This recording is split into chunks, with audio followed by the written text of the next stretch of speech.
Hello, I'm the curator and this is today's item. Now, I've actually had to put up the camera a bit higher than usual because this is quite a big item, but as you'll see it's worth it. It's a rather unassuming green folder.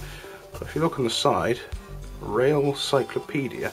Now, my interest in railways has been observed in the Railwayman book video, but this is something that I found at a sort of tram station, old tram station in a park which I live near, and they had it for like something like 50p or something. And it was just sort of on a whim that I found it. I opened it up, Railcyclopedia, and didn't know what to expect.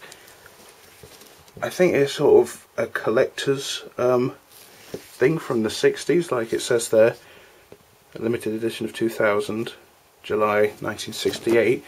Of lovely painted train pictures, and it's got the the locomotives themselves.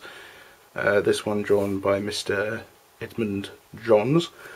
It's got the name of the London, Midland and Scottish Railway, Class 7P Coronation number 6221 Queen Elizabeth, built 1937. Designed by Sir William A. Stanier. I've never known how to pronounce his name. Stanier, who did a lot of trains. He was quite prolific with his train designing. He was an incredible train designing engineer from what I know. So I'm assuming that this is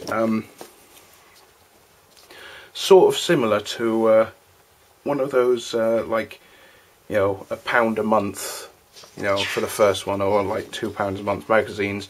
You get some of these and you sort of collect them all up. Here's another one, Jubilee Class 5XP.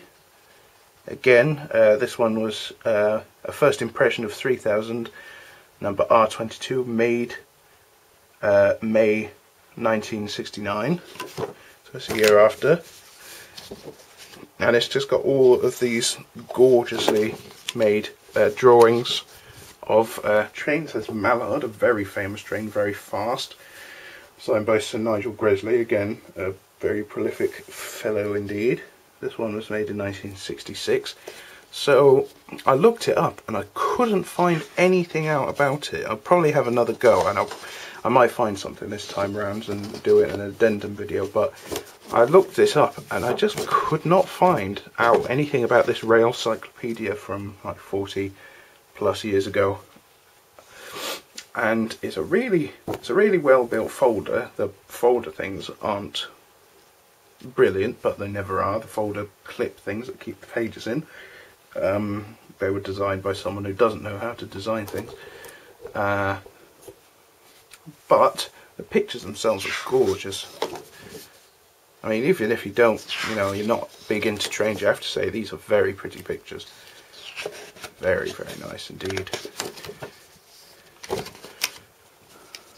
I think the thing that I'm most sort of liking about this is just how sort of randomly I found it. I mean, I'd expect something of this nature to be a lot more expensive, where you'd find it on eBay or something, seeing as it's a very large set. It's got like lots of pictures, but I'm just, you know, again confused at why I can't find anything else about it. It's still in very good condition, you know, none of the pages are ripped presently. You know, it's not yellowed in time or anything. It's still, page still quite good. They made out of really nice paper. It's got really nice texture to it. It's lovely. I don't think you can tell. You'll be able to tell on the camera even if I zoom in, but it's like fancy, sort of more card than paper really. But yeah, it's just filled to the brim with all these sort of lovely pictures.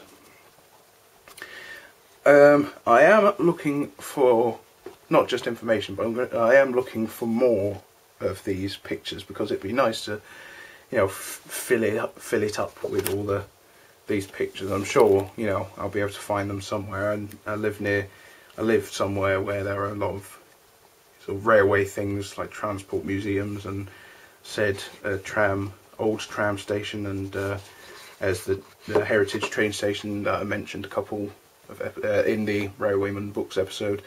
So I'm not short of resources of information, it's just finding them. That's the hard part. Is it worth getting? If you can find it, certainly. These are very nice things. I mean, you could hang some of these up. They are works of art, they really are. They're very, very pretty. And they're sort of good because there's something to notice. There isn't just simple books of trains. You don't go, you know, here's a list of trains from end to end. You just get sort of, you know, books with some of them in, or books with what the author thinks are the most important ones. But there are on occasion some good ones. I've got a book of that nature that might feature in a future episode. And this is certainly one of them. I could look at these all day, and I have on occasion. Collector's Reproductions, Railcyclopedia. A lovely, lovely thing.